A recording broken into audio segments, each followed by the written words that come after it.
CNJ julga quase 500 processos no primeiro semestre de 2019. Assinamos convênio com o TSE para fazer a biometrização de toda a população carcerária brasileira e a documentação dessa população. Médium João de Deus é ouvido pela primeira vez na Justiça de Abadiânia, em Goiás. O médium foi ouvido em processos em que é acusado de violência sexual mediante fraude. Justiça Federal determina anulação do reajuste da conta de luz no Acre. As requerentes alegaram ausência de publicidade e transparência no cálculo do reajuste.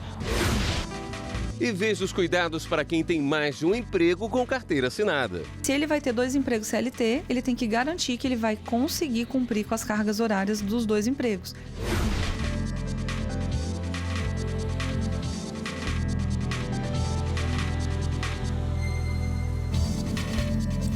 Olá, boa noite. Pela primeira vez desde que foi preso em dezembro de 2018, João de Deus falou hoje à Justiça de Abadiânia. O médium negou as acusações contra ele. A audiência em um fórum de Abadiânia, interior de Goiás, começou por volta do meio-dia e durou pouco mais de 2 horas. O médium foi ouvido em processos em que é acusado de violência sexual mediante fraude. João de Deus responde a outras ações por diferentes crimes, como violência sexual e estupro de vulnerável, corrupção, coação de testemunhas, posse ilegal de armas de fogo e falsidade ideológica. O médium está preso desde dezembro no Núcleo de Custódia de Aparecida de Goiânia. A Justiça Federal determinou a anulação do reajuste na tarifa de energia elétrica no Acre. A ação civil pública foi proposta pela Defensoria Pública da União e pela Defensoria do Estado do Acre, que buscavam a anulação do reajuste médio de 21% na conta de luz, aprovado pela Agência Nacional de Energia Elétrica em dezembro do ano passado e implementado pela Eletroacre. As requerentes alegaram ausência de publicidade e transparência no cálculo do reajuste, ofensa a princípios previstos no Código de Defesa do Consumidor e na Constituição. Além disso, não teria sido realizada audiência pública sobre o assunto. E o aumento foi maior do que o IPCA acumulado, Índice Nacional de Preços ao Consumidor Amplo. A Justiça Federal aceitou os argumentos, ressaltou que o Brasil adotou um marco regulatório que atribui às agências reguladoras como a ANEEL a função de calcular o preço da produção e distribuição e repassar os custos aos consumidores, permitindo o reajuste periódico. Porém, o juiz destacou que a legislação prevê a necessidade de audiência pública e de manifestação do Conselho de Consumidores prévias ao aumento. Diante disso, o reajuste foi anulado e a Justiça determinou ainda a devolução dos valores já pagos. O Superior Tribunal de Justiça suspende decisões que tinham reduzido o preço de pedágio no Paraná. Voltam a ser cobradas as tarifas antigas nos trechos que vão de Arapongas a Corbélia e de Prudentópolis a Lapa. Em abril, o Tribunal Regional Federal da 4ª Região havia proibido a celebração de novos aditivos contratuais e determinado a redução do preço do pedágio de 2 rodovias. A tarifa deveria ser reduzida em 25,7% em uma das estradas e em 19% em outra. As empresas concessionárias das rodovias entraram com pedido de suspensão de liminar no STJ, afirmando que as decisões do TRF4, ao proibirem a arrecadação estabelecida em contrato com a determinação do desconto dos valores, atentaram contra a segurança jurídica e a ordem pública. Em decisão monocrática, o presidente do STJ, ministro João Otávio de Noronha, destacou ser inquestionável o interesse público no caso e que a redução pode prejudicar a capacidade financeira da empresa, comprometendo a continuidade de um serviço essencial para a população. O Ministério Público Federal em Minas Gerais recomendou aos Correios que indenizem, além do remetente, o destinatário, quando houver falhas na prestação do serviço. Quando a correspondência ou objeto postado é extraviado, as agências dos Correios só indenizam o remetente, como diz a Convenção Postal Universal. Mas, para o Ministério Público Federal em Minas Gerais, isso viola o Código de Defesa do Consumidor. Segundo a recomendação do MPF, a própria convenção no artigo 17 equipara a consumidores todas as vítimas do evento e a relação entre o destinatário e a empresa é entre consumidores. Os Correios têm 30 dias úteis a partir do recebimento da recomendação para responder ao MPF. Uma alternativa ao seguro de carro com preços mais baixos, a proteção veicular vem crescendo no país. Oferecida por associações de benefícios mútuos, a promessa é de menos burocracia e mais agilidade. Mas é preciso pesquisar e exigir a prestação de contas da associação. Há 13 anos, o empresário Ronalton Santiago faz parte de uma associação de benefícios de Minas Gerais. Por meio dela, fez a proteção veicular em vez do seguro convencional. Esse serviço inclui roubo, furto, colisão, assistência 24 horas e cobertura de terceiros. Hoje eu tenho um veículo no valor de 60 mil, ao que eu pago uma taxa aí mensal no valor de 200 a 203 reais, com a variação mensal, que é por causa do rateio, né? Que hoje, se eu fosse fazer um seguro do meu carro, eu iria pagar aí a quase 400 reais, ou seja, quase o dobro do valor da mensalidade. A proteção veicular é oferecida pelas chamadas associações de benefícios, que vêm crescendo no país. Em 2014, elas somavam 1.200. Hoje são 3.000, um crescimento de 150%. O número de associados chega a 3 milhões. A presidente da Federação Nacional das Associações de Benefícios explica como os associados pagam. Esse valor mensal ele é pago de acordo com a quantidade de prejuízos que tem no mês. Então isso é variável, enquanto numa seguradora não, isso você paga antecipadamente. A proteção veicular, no entanto, não tem regulamentação específica como o seguro. Aqui no Congresso Nacional, há pelo menos 5 projetos de lei sobre o assunto em tramitação. Para quem quer entrar nesse tipo de negócio, há algumas dicas de segurança. Lê bem o contrato para ver que ele não está contratando um seguro e sim uma simples proteção daquele bem. Segundo, verifique a reputação da empresa junto aos sites de reclamações. E terceiro, exija uma prestação de contas clara. Quanto que tem de patrimônio, quanto que é a folha de pagamento. O consumidor que não é consumidor, é um associado, né? Ele tem direito a ter uma prestação de contas efetiva. E a seguir, os cuidados para quem tem mais de um emprego com carteira assinada. Se o empregado trabalha ao mesmo tempo para 2 empresas que são concorrentes, isso pode caracterizar justa causa. Assim como também poderia levar à dispensa do empregado por justa causa a revelação de um segredo empresarial.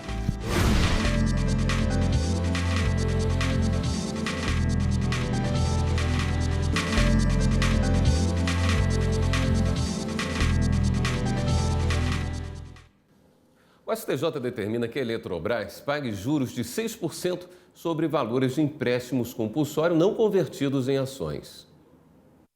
Os ministros da primeira sessão decidiram que os valores devidos pela Eletrobras em razão do empréstimo compulsório sobre consumo de energia elétrica, mas que não foram convertidas em ações, devem ter aplicação de juros de 6% ao ano até a data do efetivo pagamento. A divergência teve início quando a segunda turma do STJ determinou que os juros em questão fossem calculados da mesma forma que os aplicados aos débitos judiciais, entendimento contrário ao da primeira sessão, que em julgamento de recursos repetitivos diferenciou os valores convertidos em ações do saldo remanescente. Foi considerado que o acréscimo de 6% de juros anual aplicado ao caso está previsto no decreto-lei que altera a legislação de empréstimo compulsório à Eletrobras. Ao julgar os embargos de divergência na primeira sessão, o relator, ministro Gurgel de Faria, destacou que é preciso fazer a distinção entre o saldo convertido em ações e o que não foi convertido, já que o impacto remuneratório é diferente em cada situação. Por maioria de votos, os ministros decidiram pela aplicação dos juros. Segundo dia de audiência da Operação Checkmate na comarca de Cabedelo, na Grande João Pessoa. A operação desarticulou o esquema de corrupção na administração pública da cidade.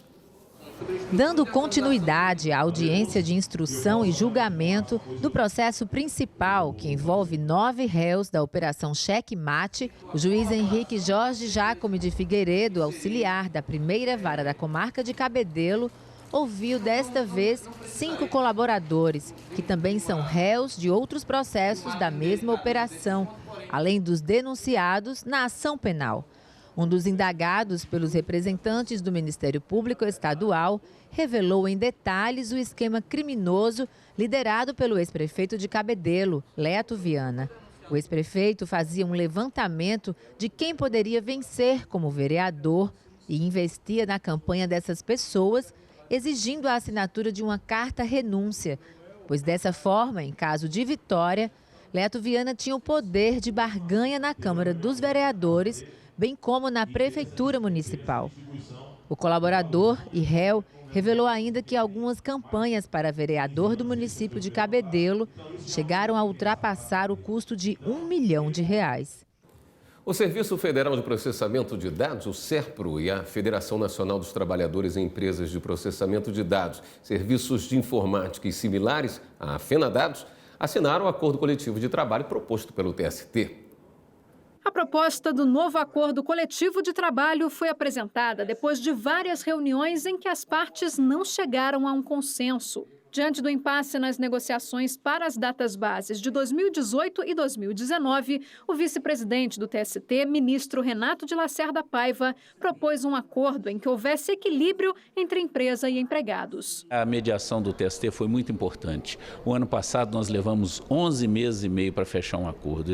Este ano, com a mediação do TST, fechamos em 2 meses. Sobre o reajuste salarial, o aumento corresponde a 70% do Índice Nacional de Preços ao Consumidor, o INPC, acumulado de 2018 a 2019, com retroativo integral. O ministro ressaltou que a ideia é recompor os salários de forma parcial, considerando o índice de inflação observado pela seção especializada em dissídios coletivos do TST. Em relação às cláusulas sociais, a proposta mantém o acordo coletivo de trabalho anterior com ajustes pontuais. O plano de saúde, um dos pontos mais discutidos entre a categoria, saiu do ACT, mas permanece garantido no regulamento da empresa. Todo o receio era que nós pudéssemos perder, algo em relação à questão do plano de saúde. Eu acho que as questões sociais aqui no TST, elas foram muito mais trabalhadas até que o próprio reajuste nesse momento. Preservamos o fundamental no acordo. Não obtivemos todo o índice, que era o 100% do INPC, não foi 70%. E nas cláusulas sociais, preservamos boa parte. O principal nós preservamos. Então, acho que isso é o significado. É um acordo com dificuldades, mas onde a categoria compreendeu que para a situação que estamos vivendo, seria positivo. Para complementar a renda, muita gente opta por trabalhar em 2 empregos. A lei trabalhista não impede, mas é importante seguir algumas orientações de especialistas. Pense numa rotina puxada. É a do operador de áudio Mauro Mota. Eu acordo 6 da manhã, saio 6h40, venho para cá, fico até as 2, das 2 eu corro para outro emprego e fico até as 8 da noite. E isso quando não tem alguma sessão extraordinária, alguma coisa que prolongue mais o horário. São 12 horas de trabalho por dia. Mauro acha que vale a pena para melhorar a renda. Do ponto de vista legal, 2 ou mais carteiras de trabalho assinadas não são problema nenhum. A CLT não proíbe. Mas especialistas em recursos humanos recomendam que o funcionário comunique aos chefes que tem outro emprego e que fique ligado à carga horária e ao que diz o contrato. A questão do contrato de exclusividade, que muitas empresas exigem e colocam em cláusula de contrato a exclusividade e às vezes o candidato assina sem ler, acaba conseguindo outro emprego e isso pode ser um ponto de desligamento, inclusive de justa causa. Então tem que estar atento com relação a isso. E o segundo ponto é a questão da carga horária, porque se ele vai ter 2 empregos CLT, ele tem que garantir que ele vai conseguir cumprir com as cargas horárias dos 2 empregos. O advogado trabalhista Gáudio Ribeiro ainda lembra, algumas situações podem levar à demissão por justa causa. Se o empregado trabalha ao mesmo tempo para 2 empresas que são concorrentes, isso pode caracterizar justa causa. Assim como também poderia levar à dispensa do empregado por justa causa a revelação de um segredo empresarial. Então, se ele, porventura, vier a divulgar uma informação sensível para algum dos empregadores, isso pode levar à sua dispensa. Assim como, e um último, talvez, exemplo que possa ser citado, é o da desídia. Depender do tipo de desgaste que essa pessoa tenha na atividade profissional, nessa dupla ou tripla jornada, ele pode perder a qualidade do trabalho, a performance. Isso pode comprometer a sua performance. E comprometendo a sua performance, ele pode vir a ser advertido, suspenso e depois mesmo dispensado por desídio. E a seguir, CNJ julga quase 500 processos no primeiro semestre deste ano. O Conselho fortaleceu ainda as medidas para enfrentar gargalos de execução fiscal e ainda implementou melhorias na área de tecnologia do órgão.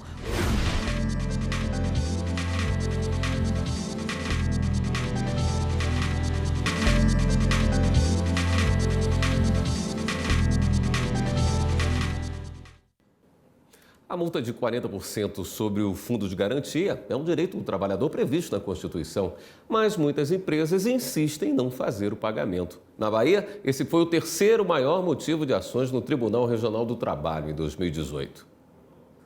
Maiana trabalhou em uma empresa do ramo da construção como técnica de segurança no trabalho. Quando foi despedida, saiu sem as verbas rescisórias. Eles alegaram falência, eles foram demitindo aos pouquinhos o pessoal da obra. Eu fui uma das últimas a sair por conta de ser a técnica, eu tinha que ter uma responsável. E no final de tudo a gente teve que colocar na justiça por conta do não pagamento. Entre as verbas que a Maiana deixou de receber está a multa dos 40% do FGTS. O terceiro maior pedido em reclamações aqui no TRT da Bahia em 2018. Foram 23.826 processos recebidos. Infelizmente, muitas empresas elas têm praticado reiteradas vezes esse não pagamento das verbas rescisórias. E por conta do não pagamento das verbas rescisórias, o trabalhador tem que socorrer na Justiça do Trabalho para ter o seu direito recebido. Essa multa foi prevista na Constituição como uma forma de inibir as dispensas arbitrárias ou sem justa causa, na perspectiva de proteger a relação de emprego contra o despedimento, contra o desemprego. É uma forma, então, de compensar o trabalhador que é injustamente despojado do seu emprego. A juíza do TRT da Bahia, Angélica Ferreira, explica como funciona o pagamento das verbas por intermédio das ações. Então, o empregado vem aqui na Justiça e a gente faz o cálculo desse valor e obriga e executa esse valor do empregador. Uma particularidade se dá em relação aos empregados domésticos. Para evitar esse não pagamento, o pagamento já é feito mês a mês, compulsoriamente, no valor 3,2%, que é depositado em uma outra conta. No caso do empregado doméstico ser despedido, os dois valores são somados e entregues ao empregado. No caso desse empregado doméstico pedir demissão, ou seja, ele não tem direito à multa, o empregador doméstico pode ir à Caixa e ser restituído desse valor. Agora vamos dar um giro na rede para saber das últimas notícias.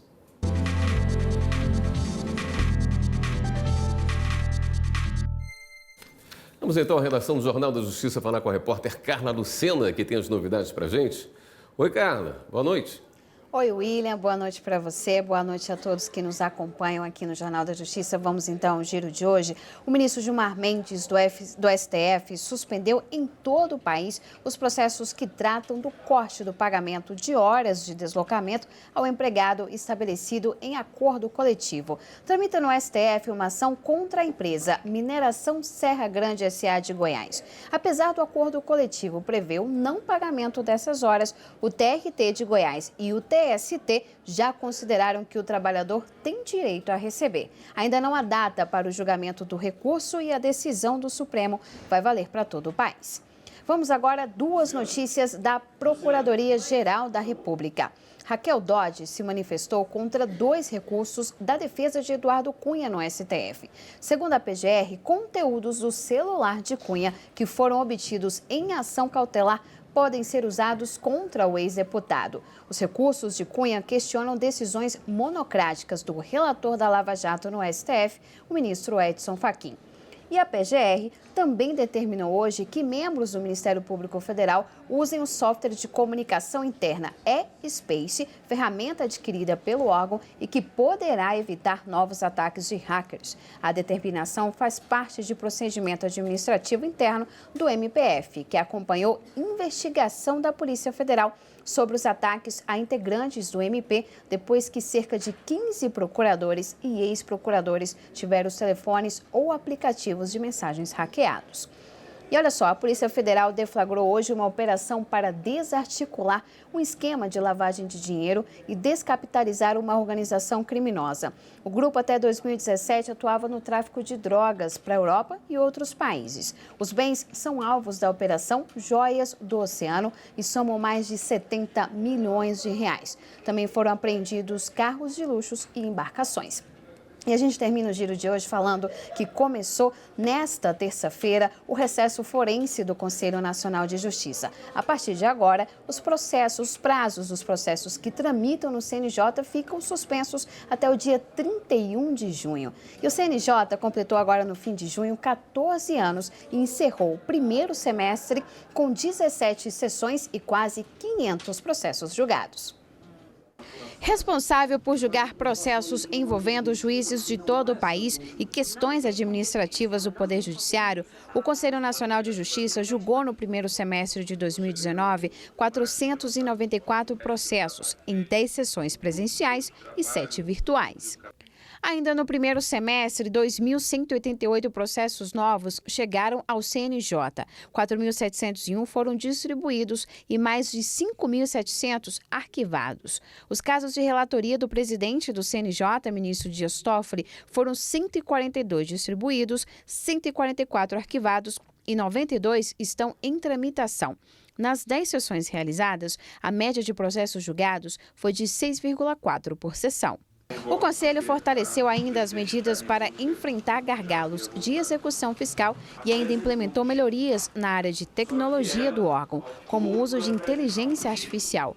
O ministro Dias Toffoli ressaltou que alguns projetos ganharam força, como o programa Resolve, voltado para incentivar a resolução de conflitos por meio da conciliação e mediação, o Pacto Nacional pela Primeira Infância e o programa Justiça Presente, que traz uma série de ações de enfrentamento à crise no sistema penitenciário. Semana passada mesmo assinamos convênio com o TSE para fazer a biometrização de toda a população carcerária brasileira e a documentação dessa população. Grande maioria não tem carteira de trabalho, não tem CPF, não consegue, fora todo o estigma de ter passado pelo sistema penitenciário, quando sai do sistema ainda tem a dificuldade documental, tendo passado tanto tempo sob exatamente a tutela do Estado.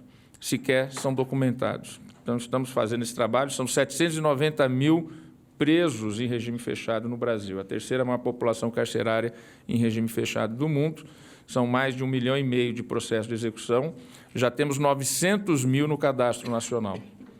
Ou seja, quando nós tivermos todos os processos de execução penal nesse sistema, nós teremos um verdadeiro mutirão carcerário online.